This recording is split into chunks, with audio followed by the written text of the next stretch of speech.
Le champagne pétille encore dans les flûtes et les rires résonnent dans la salle de réception de la banlieue lyonnaise en ce 12 juin 1983.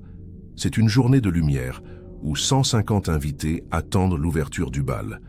Mais alors que l'orchestre entame les premières notes de la valse, un murmure inquiet parcourt l'assemblée car la mariée manque à l'appel. Ce qui devait être l'instant le plus féerique bascule dans l'horreur lorsque le marié revient seul des coulisses, annonçant un vide terrifiant. Les recherches commencent immédiatement dans une atmosphère de panique, transformant la fête en scène de crime. Dans un couloir désert, une découverte glace le sang des témoins. Un voile de dentelle blanche gît abandonné sur le sol, sans trace de lutte ni goutte de sang. La jeune femme s'est volatilisée en quelques minutes, laissant derrière elle un mystère épais qui allait engloutir sa famille et tourmenter les enquêteurs pendant 4 longues décennies de silence et de fausses pistes.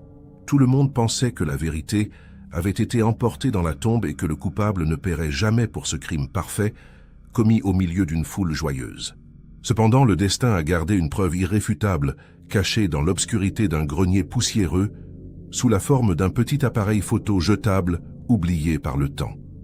40 ans plus tard, le développement miraculeux de cette pellicule n'a pas seulement révélé le dernier sourire de la victime, mais a aussi fait surgir du passé le visage de l'assassin. Lyon et sa région, en ce début des années 80, offrent le visage d'une France prospère, où les traditions bourgeoises se mêlent à l'effervescence de la modernité. C'est dans ce décor pittoresque entre les collines de la Croix-Rousse et les berges du Rhône que 2 familles respectables s'apprêtent à célébrer une union très attendue. Le mariage d'Isabelle et de Marc ne devait être qu'une formalité joyeuse, scellant le destin de 2 jeunes gens promis à un avenir brillant, mais l'histoire en a décidé autrement. Rien ne laissait présager que cette journée d'été ensoleillée deviendrait le théâtre d'un des mystères les plus impénétrables de la décennie dans la région lyonnaise. Les préparatifs avaient été minutieux et chaque détail de la cérémonie avait été pensé pour créer des souvenirs inoubliables pour les 150 invités présents. Personne ne pouvait imaginer que ces souvenirs se transformeraient en pièces à conviction pour une enquête criminelle qui piétinerait pendant 40 longues années. La disparition d'une mariée au milieu de sa propre fête relève du scénario de cinéma. Mais pour les proches d'Isabelle, la réalité fut bien plus cruelle et dévastatrice. Comment une jeune femme heureuse et amoureuse peut-elle s'évaporer sans laisser la moindre trace alors qu'elle est entourée de tous ceux qu'elle aime? Cette question a rongé les esprits et détruit les relations, transformant chaque invité en suspect potentiel et chaque silence en aveu de culpabilité. Pendant des décennies, le dossier a accumulé la poussière sur les étagères du palais de justice de Lyon, devenant un symbole d'échec pour la police judiciaire. Les enquêteurs ont tout imaginé de la fugue romanesque à l'enlèvement crapuleux, sans jamais trouver le moindre début de preuve matérielle. Il aura fallu attendre une découverte fortuite dans un grenier et les progrès de la technologie numérique pour que la vérité surgisse enfin du passé. Avant de plonger dans ce mystère, abonnez-vous et activez la cloche pour ne manquer aucune enquête. Lâchez un pouce bleu pour soutenir le travail de recherche de la chaîne. Dites-nous aussi en commentaire depuis quelle ville et à quelle heure vous regardez cette vidéo. C'est parti. Le matin du 12 juin 1983 se lève sur une promesse de chaleur estivale qui enveloppe doucement la banlieue lyonnaise d'une lumière dorée et rassurante. Dans la maison familiale d'Isabelle, l'agitation est à son comble, car c'est aujourd'hui qu'elle doit dire oui à l'homme de sa vie devant Dieu et les hommes. Les coiffeurs et les maquilleurs s'affairent autour de la jeune femme, dont le sourire radieux ne trahit aucune anxiété, mais seulement une impatience joyeuse de commencer sa nouvelle vie. La cérémonie à l'église de Pierre du village voisin se déroule sans le moindre accroc sous les regards émus d'une assemblée conquise par la beauté du couple. Lorsque les cloches retentissent à la volée pour annoncer l'union sacrée des 2 époux, des poignées de riz et des pétales de rose volent dans les airs. C'est une image d'Épinal d'un bonheur parfait, figé sur les pellicules des photographes officiels et des amateurs qui immortalisent chaque instant de cette matinée bénie des dieux. Le cortège de voitures décorées de rubans blancs serpente ensuite joyeusement sur les routes de campagne en direction du domaine loué pour la réception.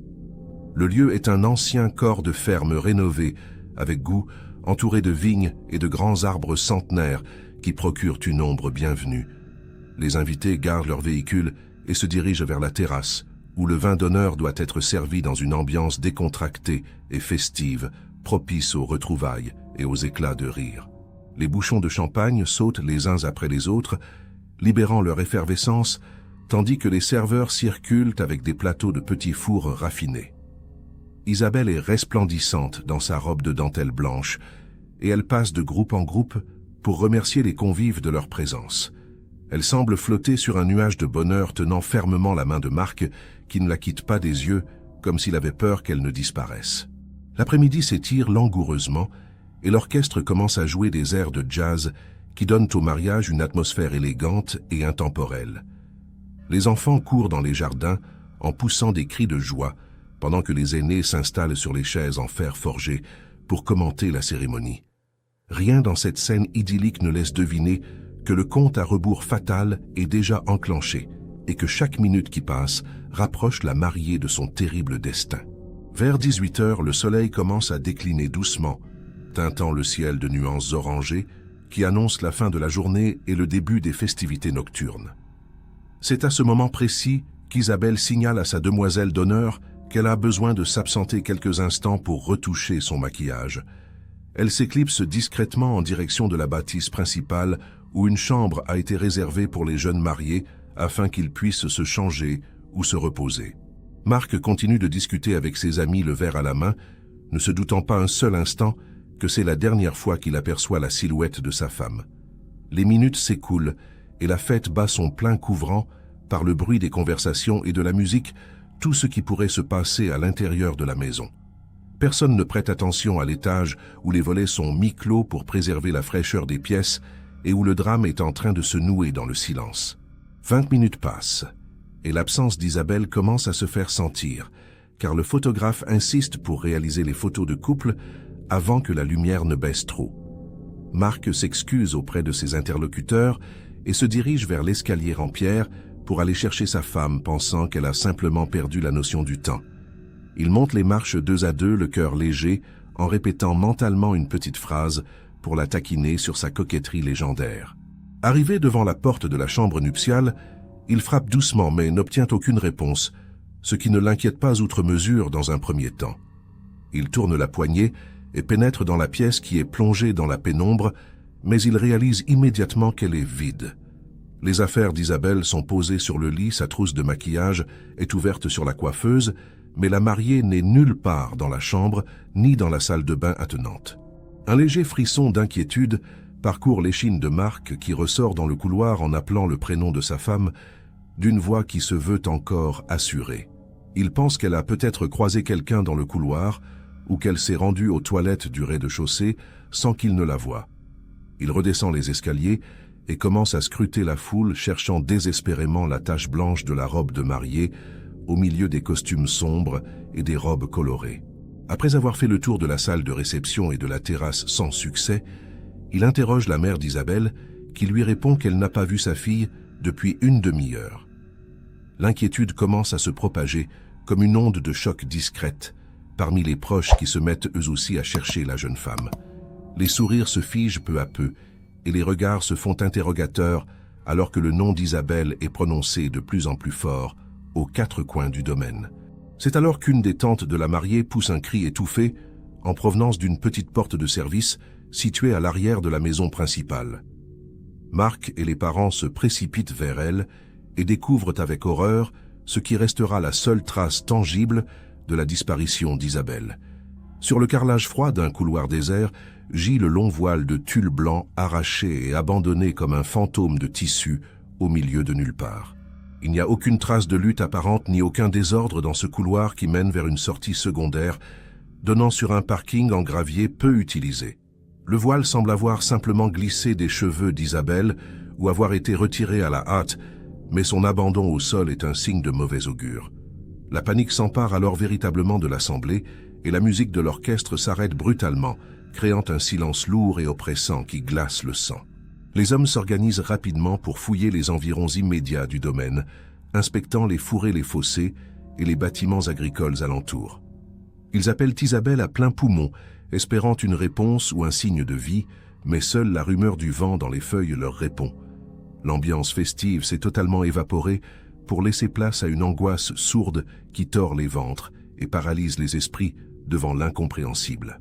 Certains invités suggèrent qu'elle a peut-être fait un malaise à cause de la chaleur ou de l'émotion et qu'elle doit être évanouie quelque part tout près. D'autres commencent à murmurer des hypothèses plus sombres, évoquant une fugue soudaine motivée par la peur de l'engagement ou un secret inavouable. Mais Mark refuse d'écouter ces rumeurs insensées, car il sait au fond de lui que sa femme ne serait jamais partie sans lui dire un mot. Le soleil a maintenant disparu derrière l'horizon, et les premières ombres du crépuscule rendent les recherches plus difficiles et plus angoissantes pour tout le monde. Les lampes de poche sont sorties des voitures et des faisceaux lumineux balaient frénétiquement l'obscurité grandissante des jardins. Chaque recoin sombre devient une source de terreur potentielle et chaque bruit suspect fait sursauter les nerfs à vif des membres de la famille. Il devient évident que les recherches amateurs ne suffiront pas et qu'il faut faire appel aux professionnels pour retrouver la mariée disparue avant la nuit noire. Le père d'Isabelle, les mains tremblantes, se dirige vers le téléphone fixe de la salle de réception pour composer le numéro de la gendarmerie. C'est un appel qu'aucun père ne devrait avoir à passer le jour du mariage de sa fille, annonçant la fin définitive de l'innocence. En attendant l'arrivée des forces de l'ordre, les invités sont priés de rester groupés dans la grande salle et de ne pas toucher à quoi que ce soit pour préserver les lieux. L'atmosphère est devenue funèbre. Les femmes pleurent doucement dans leurs mouchoirs et les hommes fument nerveusement sur le perron. Le gâteau de mariage monumental trône toujours au centre de la pièce comme une insulte sucrée à la tragédie qui est en train de se jouer. Les sirènes des véhicules de gendarmerie se font enfin entendre au loin, se rapprochant rapidement et déchirant le calme de la campagne lyonnaise. Les gyrophares bleus éclairent bientôt les façades de pierre de la vieille ferme, donnant à la scène une allure irréelle et cauchemardesque. Les gendarmes descendent de leur véhicule, le visage grave, conscients qu'ils n'interviennent pas pour une simple dispute conjugale, mais pour quelque chose de bien plus grave. Le périmètre est bouclé par de la rubalise jaune et noire, transformant le lieu de fête en scène de crime interdite au public et aux regards curieux. Les premiers interrogatoires commencent dans une ambiance lourde, où chaque invité doit justifier sa position au moment de la disparition. La nuit qui s'annonce sera la plus longue de leur vie, marquant le début d'une énigme qui allait défier le temps et la raison. L'arrivée massive des gendarmes sur les lieux du mariage provoque un choc psychologique violent parmi les invités qui passent du statut de convive à celui de témoin potentiel. Le capitaine chargé de l'enquête ordonne immédiatement le gel des lieux, interdisant toute sortie du domaine jusqu'à nouvel ordre.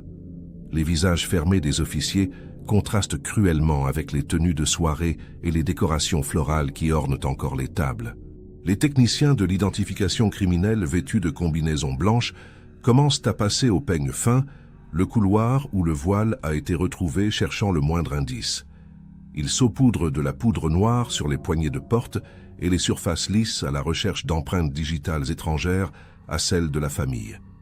Chaque fibre de moquette et chaque grain de poussière est prélevé avec une minutie chirurgicale dans l'espoir de trouver une explication rationnelle. Pendant ce temps, Mark est isolé dans une pièce à part pour subir son premier interrogatoire formel, alors qu'il est encore sous le choc de la disparition. Les enquêteurs lui posent des questions intimes et parfois brutales sur l'état de son couple et sur d'éventuelles disputes récentes avant le mariage. Il doit raconter encore et encore les derniers instants où il a vu Isabelle cherchant dans sa mémoire un détail qui lui aurait échappé. La thèse de la fugue est la première piste explorée par les gendarmes qui savent par expérience que la pression du mariage peut parfois faire craquer les plus solides. Ils interrogent les amis proches d'Isabelle pour savoir si elle avait exprimé des doutes ou si elle avait un ancien petit ami qui aurait pu la relancer. Mais toutes les réponses convergent vers la même conclusion. Isabelle était folle de joie et n'avait aucune raison apparente de s'enfuir. Les chiens pisteurs de la brigade cynophile arrivent sur place 1 heure plus tard pour tenter de retrouver la trace olfactive de la mariée à partir de son voile. Les animaux tournent en rond dans le couloir, puis marquent un arrêt net devant la porte de service qui donne sur le parking extérieur. La trace s'arrête brutalement au milieu des graviers, suggérant qu'Isabelle est montée ou a été forcée de monter dans un véhicule à cet endroit précis. Cette découverte renforce l'hypothèse de l'enlèvement et fait basculer l'enquête dans une dimension criminelle beaucoup plus inquiétante pour la famille. Des barrages routiers sont immédiatement mis en place sur les routes départementales environnantes pour contrôler les véhicules qui auraient pu quitter la zone. Mais plusieurs heures se sont déjà écoulées depuis la disparition, laissant une avance considérable à un éventuel ravisseur pour s'éloigner de Lyon. La nuit s'avance et les invités sont finalement autorisés à quitter les lieux au compte-gouttes, après avoir laissé leur identité et leurs coordonnées complètes. C'est un défilé lugubre de voitures qui quittent le domaine, laissant derrière elles une famille brisée et une maison désormais investie par la police.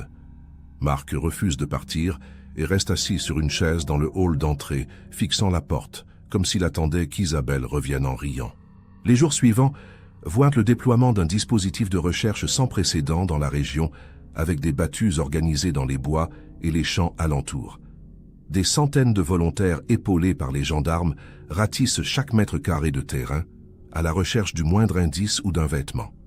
Des hélicoptères survolent la zone à basse altitude, mais la végétation dense de ce mois de juin complique considérablement les observations aériennes.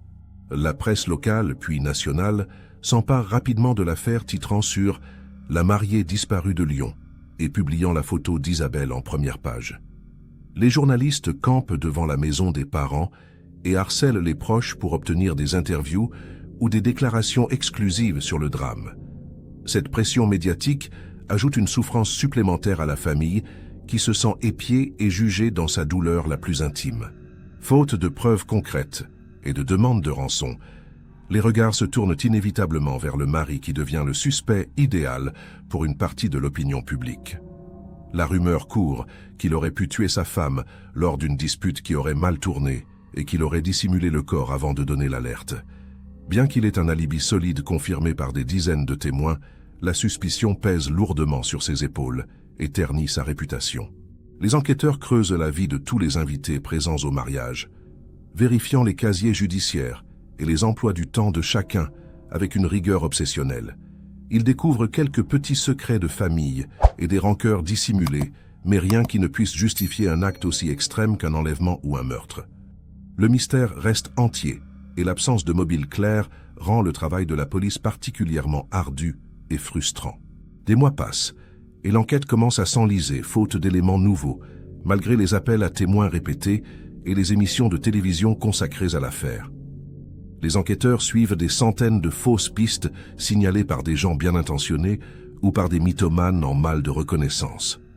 On signale Isabelle à Paris, à Marseille ou même à l'étranger, mais chaque vérification se solde par une déception cruelle.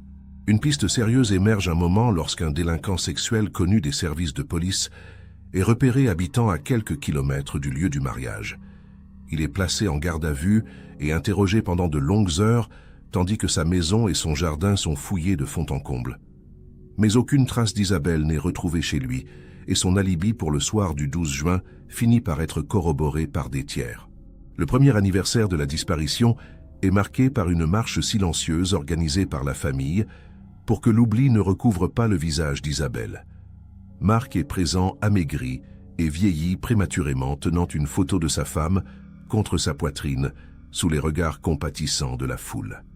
Mais l'espoir de la retrouver vivante s'est considérablement amenuisé et on commence désormais à parler d'elle au passé.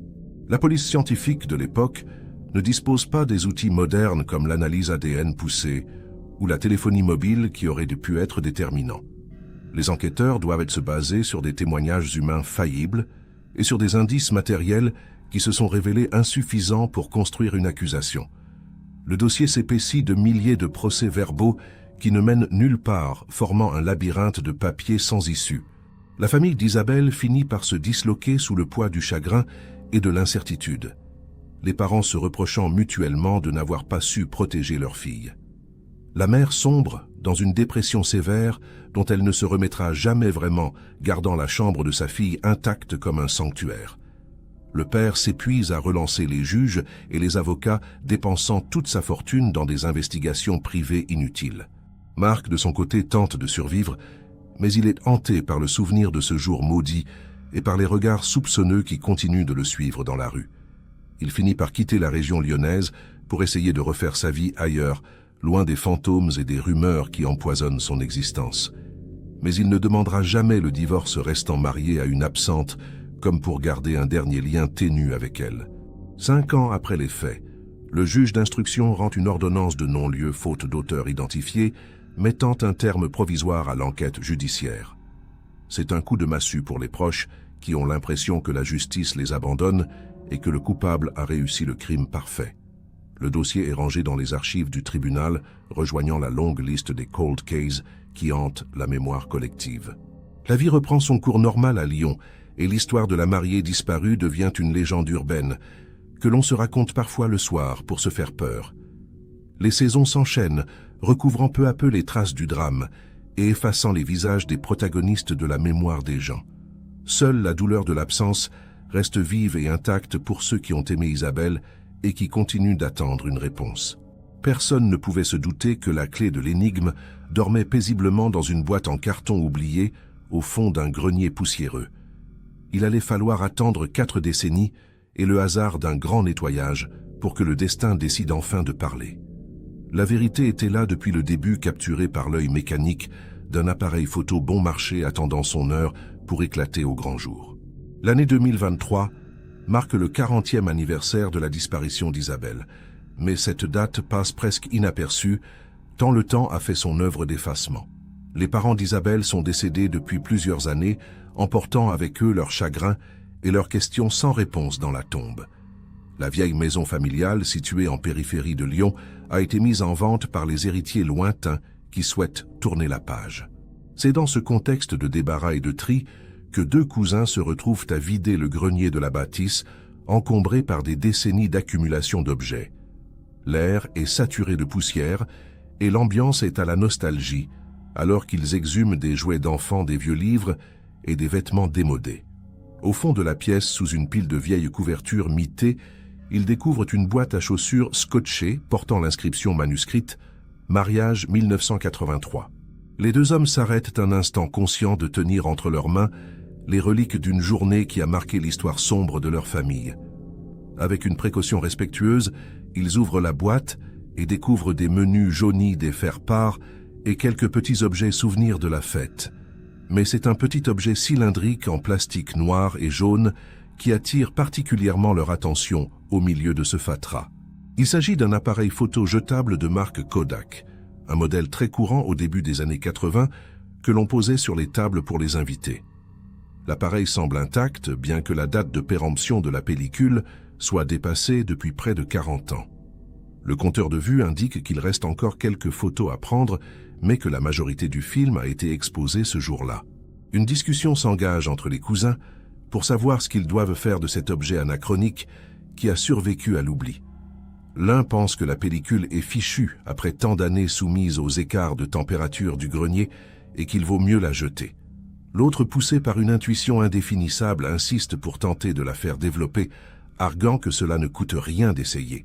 La curiosité finit par l'emporter et l'appareil est confié quelques jours plus tard à un laboratoire spécialisé dans la restauration de pellicules anciennes à Lyon. Le technicien qui réceptionne l'objet est sceptique car les produits chimiques de la pellicule se dégradent avec le temps, rendant souvent les images illisibles. Il accepte néanmoins le défi, prévenant les clients qu'il ne faut pas s'attendre à des miracles compte tenu de l'âge du film. Le processus de développement est long et délicat, nécessitant des bains chimiques spécifiques et une manipulation en chambre noire digne d'une opération chirurgicale. Le technicien traite la pellicule comme un parchemin fragile, espérant pouvoir sauver quelques fragments de lumière capturés 40 ans plus tôt. C'est un travail de patience, où la chimie rencontre l'archéologie visuelle pour tenter de faire remonter le passé à la surface. Une semaine plus tard, les cousins reçoivent un email du laboratoire leur annonçant que le développement a partiellement réussi et que des images ont pu être numérisées. Ils ouvrent le fichier joint avec une certaine appréhension, le cœur battant à l'idée de revoir des visages disparus depuis longtemps. Les premières photos qui s'affichent sur l'écran sont granuleuses et aux couleurs passées tirant sur le magenta typique des vieux films. On y voit des invités riant aux éclats des tables de banquet mal cadrées et des scènes de danse floues qui témoignent de l'ambiance festive de l'époque. C'est un voyage émouvant dans le temps qui fait revivre l'espace d'un instant la joie insouciante de ce fameux 12 juin 1983. Mais alors qu'ils font défiler les images vers la fin de la série, leur regard se fige brusquement sur l'avant-dernière photo du dossier. L'image est sombre et un peu floue, prise manifestement en intérieur sans flash ou avec un flash trop faible pour la distance. On y distingue clairement la silhouette d'Isabelle dans sa robe de mariée, se trouvant dans le couloir de service près de la porte arrière. Elle semble surprise, se retournant vers l'objectif, comme si quelqu'un l'avait interpellée ou si elle avait entendu un bruit derrière elle. Ce qui glace le sang des deux cousins, ce n'est pas seulement de voir Isabelle vivante quelques secondes avant sa disparition présumée, c'est ce qui se trouve à l'arrière-plan dans l'ombre de l'encadrement d'une porte entr'ouverte juste derrière la mariée. On devine une forme humaine, un visage à demi dissimulé qui observe la scène avec une intensité qui traverse l'écran et les années. Il zoome fébrilement sur cette partie de l'image, essayant de percer l'obscurité numérique pour identifier cette présence menaçante. Malgré le grain de la photo, les traits du visage apparaissent suffisamment distincts pour être reconnus par ceux qui connaissaient l'entourage de l'époque. Ce n'est pas un inconnu qui se cache là dans l'ombre, mais quelqu'un de familier dont la présence à cet endroit est totalement anormale. La stupeur laisse place à l'effroi lorsqu'il réalise que cette photo est probablement la dernière preuve de vie d'Isabelle et qu'elle montre aussi son assassin. L'appareil photo jetable avait dû être utilisé par un autre invité ou posé là par hasard et déclenché accidentellement ou volontairement à cet instant critique. C'est un témoignage muet qui a dormi 40 ans dans une boîte attendant patiemment de livrer son terrible secret. Sans perdre un instant, les héritiers contactent la gendarmerie de Lyon pour signaler leur découverte et remettre les fichiers numériques ainsi que l'original. Le dossier Isabelle est officiellement rouvert par le parquet sur la base de cet élément nouveau et décisif qui change tout. Les experts de la police scientifique se saisissent immédiatement des images pour les soumettre à des logiciels de traitement d'images de dernière génération. L'analyse approfondie confirme que la photo n'est pas truquée et qu'elle a bien été prise le jour du mariage, dans le créneau horaire de la disparition. Le visage de l'homme en arrière-plan est nettoyé du bruit numérique et ses traits sont comparés aux photos des invités de l'époque. L'identification est formelle et sans appel. Il s'agit d'un homme qui n'était pas sur la liste des invités et qui n'aurait jamais dû se trouver là. C'est le choc pour les enquêteurs de la cellule Cold Case, qui réalisent qu'ils ont enfin le visage de celui qui a échappé à la justice pendant 4 décennies. L'homme identifié est un ancien voisin de la famille, un certain Michel, qui avait été écarté de l'entourage des années avant le mariage. Son nom n'avait jamais été évoqué sérieusement dans l'enquête initiale, car personne ne l'avait vu ce jour-là, et il n'avait aucun lien apparent avec le couple. La police lance discrètement une recherche pour localiser cet homme qui doit être aujourd'hui âgé de plus de 70 ans, s'il est encore en vie. Il découvre qu'il habite toujours dans la région dans une petite maison isolée à la campagne, menant une vie solitaire et discrète. Il n'a jamais eu de casier judiciaire après 1983 et semble avoir vécu une existence de retraité paisible et sans histoire.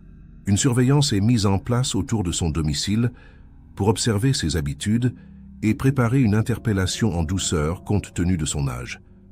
Les gendarmes savent qu'ils n'auront pas droit à l'erreur et que cette photo est leur seule carte maîtresse pour le faire avouer.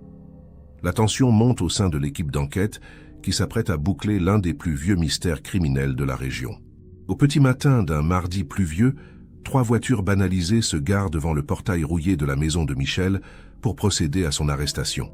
L'homme qui ouvre la porte en robe de chambre semble surpris, mais pas paniqué, affichant le visage d'un grand-père inoffensif. Il ne sait pas encore que le fantôme d'Isabelle est revenu du passé pour lui demander des comptes grâce à un simple clic photographique. Le transfert vers les locaux de la gendarmerie se fait dans le silence, Michel ne posant aucune question sur les motifs de son arrestation tardive. Il s'imagine peut-être qu'il s'agit d'une erreur administrative ou d'une routine sans importance liée à son voisinage. Il est loin de se douter que dans la salle d'interrogatoire, une photo agrandie l'attend posée sur la table comme une accusation silencieuse et irréfutable. Dans la salle d'interrogatoire au mur nu, l'ambiance est électrique, alors que Michel s'assoit face aux 2 enquêteurs de la brigade criminelle. Il affiche une assurance déconcertante pour un homme de son âge, niant d'un bloc toute implication avant même que les questions ne commencent.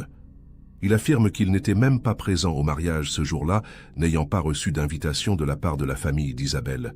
Les policiers le laissent parler un moment, le laissant s'enfermer dans ses mensonges et construire sa propre nasse avec ses dénégations. Ils savent que plus il niera sa présence sur les lieux, plus l'impact de la preuve matérielle sera dévastateur pour sa défense. Michel raconte sa journée du 12 juin 1983 avec une précision suspecte pour des faits aussi anciens prétendant qu'il était parti à la pêche seul. C'est alors que l'un des enquêteurs sort doucement la photographie de la pochette cartonnée et la glisse sur la table en direction du suspect. Le silence se fait pesant dans la pièce, seul le bourdonnement de la ventilation se fait entendre pendant que le vieil homme baisse les yeux. Il regarde l'image d'abord avec indifférence, puis ses pupilles se dilatent et sa bouche s'entr'ouvre légèrement sous le coup de la surprise. Il voit Isabelle figée dans son éternelle jeunesse et juste derrière elle ce visage qu'il connaît mieux que quiconque. Le sien 40 ans plus tôt. Sa main tremble imperceptiblement alors qu'il tente de repousser la photo comme si elle était brûlante ou maudite. Il essaie de balbutier une explication confuse, parlant de montage ou de ressemblance fortuite, mais sa voix a perdu toute son assurance. Les enquêteurs lui montrent alors les analyses morphologiques qui comparent point par point ses traits de l'époque avec ceux de l'homme sur la photo. L'implantation des cheveux, la forme du nez, la cicatrice au menton, tout concorde de manière absolue et scientifique. Il est piégé par sa propre image capturée à l'instant précis où il pensait être invisible aux yeux du monde. Face à l'évidence, Michel s'effondre littéralement sur sa chaise, le poids de 40 années de secret s'abattant sur lui d'un seul coup. Il demande un verre d'eau, les mains tremblantes, et commence à pleurer doucement, un mélange de peur et de soulagement. Le masque du grand-père tranquille tombe pour laisser apparaître l'homme tourmenté qui a vécu avec un cadavre dans la conscience pendant plus de la moitié de sa vie. Il commence alors à raconter l'histoire d'une obsession maladive qu'il nourrissait pour Isabelle depuis son adolescence, une passion secrète et dévorante. Il n'avait jamais supporté qu'elle ne le remarque pas et qu'elle choisisse Marc, cet homme qu'il jugeait indigne d'elle. Le jour du mariage, il n'avait pas pu résister à la tentation de venir la voir une dernière fois en robe blanche, même s'il n'était pas invité. Il explique comment il s'est introduit dans le domaine en passant par les bois à l'arrière, évitant soigneusement les invités et le personnel. Il s'était caché dans les couloirs de service, espérant apercevoir la mariée de loin pour assouvir sa curiosité morbide. Il ne pensait pas qu'il tomberait nez à nez avec elle dans ce couloir désert, alors qu'elle cherchait un endroit calme. La rencontre a été brève et intense, Isabelle étant surprise et effrayée de le voir là dans l'ombre, alors qu'il n'était pas le bienvenu. Michel raconte qu'il a voulu lui parler, lui dire qu'il l'aimait, mais qu'elle a paniqué et menacé d'appeler son mari et son père. La colère l'a alors envahi, une rage noire et incontrôlable face à ce rejet qu'il vivait comme une humiliation suprême. Il décrit la scène avec une froideur qui glace le sang des policiers, expliquant comment il l'a attrapée pour la faire taire. Dans la lutte, le voile s'est détaché et est tombé au sol, seul témoin muet de l'agression qui se déroulait. Il ne voulait pas la tuer, dit-il, juste la faire taire, mais ses mains ont serré trop fort et trop longtemps, dans un moment de folie pure. Lorsque le corps d'Isabelle est devenu inerte dans ses bras, il a réalisé l'ampleur de son acte et la nécessité de disparaître au plus vite. Il a profité de la musique forte de l'orchestre et de l'inattention générale pour sortir le corps par la porte de service vers le parking. Il avait garé sa camionnette tout près dans un chemin de terre, à l'abri des regards indiscrets, ce qui a facilité sa fuite. Il a chargé Isabelle à l'arrière de son véhicule sous une bâche et a quitté les lieux quelques minutes seulement avant que Marc ne donne l'alerte. Il a roulé pendant des heures au hasard, la peur au ventre, cherchant un endroit pour se débarrasser de ce fardeau terrible. Il a finalement choisi une zone forestière reculée dans les monts du Lyonnais, qu'il connaissait bien pour y aller chasser. Michel indique aux enquêteurs l'endroit précis où il a enterré Isabelle cette nuit-là au pied d'un grand chêne isolé. Il y est retourné plusieurs fois au fil des années pour vérifier que la tombe de fortune n'avait pas été découverte. Il a vécu toutes ces années avec la peur constante d'être démasqué, sursautant à chaque coup de sonnette ou à chaque regard appuyé. La photo qu'il a confondue reste un mystère pour lui, car il ne se souvient pas avoir vu de flash ou d'appareil photo à ce moment-là. Les enquêteurs supposent qu'un enfant ou un invité égaré a dû poser l'appareil sur un meuble et appuyer sur le déclencheur par jeu ou par accident. C'est ce détail infime, ce hasard incroyable, qui a fini par avoir raison du crime parfait qu'il pensait avoir commis. Les aveux sont consignés par écrit et signés par Michel, qui semble désormais vidé de toute énergie vitale. Il est placé en détention provisoire pour homicide volontaire 40 ans après les faits qui lui sont reprochés. La nouvelle de son arrestation et de ses aveux se répand comme une traînée de poudre dans la région, provoquant un séisme émotionnel. Dès le lendemain, une équipe de fouilles est envoyée sur les indications de Michel dans la forêt des Monts du Lyonnais pour retrouver le corps. Les pelleteuses et les archéologues forensiques travaillent avec précaution pour exhumer les restes de la mariée disparue. Après quelques heures de recherches intenses des ossements, sont mis au jour ainsi que des fragments de tissu blanc synthétique. L'analyse ADN confirmera quelques jours plus tard qu'il s'agit bien d'Isabelle, permettant enfin de rendre son corps à sa famille. C'est un moment de douleur intense, mais aussi de soulagement pour les proches qui peuvent enfin entamer leur deuil. Marc, le mari veuf depuis 40 ans, se rend sur les lieux pour déposer une rose blanche sur la terre retournée. L'affaire de la mariée disparue de Lyon est officiellement résolue grâce à la persévérance du destin et à la technologie moderne. Michel finira ses jours en prison rattrapé par son passé et par une image qui a traversé le temps pour l'accuser. La justice est passée tardivement, certes, mais elle a fini par triompher de l'oubli et du silence. Le procès qui suivra sera l'occasion pour la société de comprendre les mécanismes de ce drame et de rendre hommage à la victime. La photo accusatrice sera projetée sur grand écran dans la salle d'audience comme la pièce maîtresse du dossier. Elle restera dans les mémoires comme le symbole de la fragilité de la vie et de la puissance de la vérité qui finit toujours par éclater. Le procès de Michel s'ouvre 1 an après son arrestation devant une cour d'assises bondée où l'émotion est palpable à chaque instant. L'accusé désormais âgé et voûté apparaît dans le box des accusés semblant écrasé par les regards des familles des victimes. Le récit de cette journée fatidique est disséqué minute par minute devant les jurés qui découvrent l'horreur banale d'un crime passionnel. Marc est présent au premier rang, ses cheveux devenus blancs, mais son regard toujours empreint de la même tristesse digne qu'il y a 40 ans. Il écoute sans broncher les détails sordides de la mort de sa femme, cherchant peut-être une réponse à la question pourquoi qui le hante. Le témoignage de Michel est confus, mêlant regret tardif et justification pathétique sur sa solitude et son amour rejeté. L'avocat général requiert la réclusion criminelle à perpétuité, insistant sur la cruauté de laisser une famille dans l'ignorance pendant 4 décennies. Il brandit la fameuse photo devant la cour, rappelant que sans ce miracle technologique, l'assassin serait mort libre et impuni. C'est le moment fort du procès où l'image devient le véritable accusateur silencieux et implacable de ce dossier. Le verdict tombe après 3 jours de débats intenses, condamnant Michel à 20 ans de réclusion criminelle compte tenu de son âge avancé. La sentence est accueillie avec soulagement par les parties civiles, qui voient enfin le mot coupable, apposé sur le nom du meurtrier. Ce n'est pas la vengeance qui les anime, mais le besoin impérieux de vérité et de reconnaissance de la souffrance endurée. Quelques semaines après le procès, des funérailles dignes sont enfin organisées pour Isabelle dans la petite église où elle s'était mariée. La boucle est bouclée 40 ans plus tard au même endroit, mais dans une atmosphère de recueillement et d'adieu définitif. Le cercueil blanc est recouvert de fleurs et le voile retrouvé dans le couloir est symboliquement posé dessus pour l'accompagner. Marc peut enfin dire au revoir à celle qu'il n'a jamais cessé d'aimer et dont le souvenir a guidé toute sa vie d'homme seul. Il disperse une poignée de terre sur le cercueil, fermant ainsi le chapitre le plus douloureux de son existence, avec le sentiment du devoir accompli. Les cloches sonnent, le glas remplaçant les volées joyeuses du mariage, dans un écho mélancolique qui traverse la vallée. Cette affaire a marqué durablement la région lyonnaise, rappelant à tous que le mal peut surgir au moment le plus inattendu de la joie. L'histoire de la photo miracle est devenue un cas d'école pour les enquêteurs, montrant l'importance de ne jamais négliger le moindre indice, même ancien.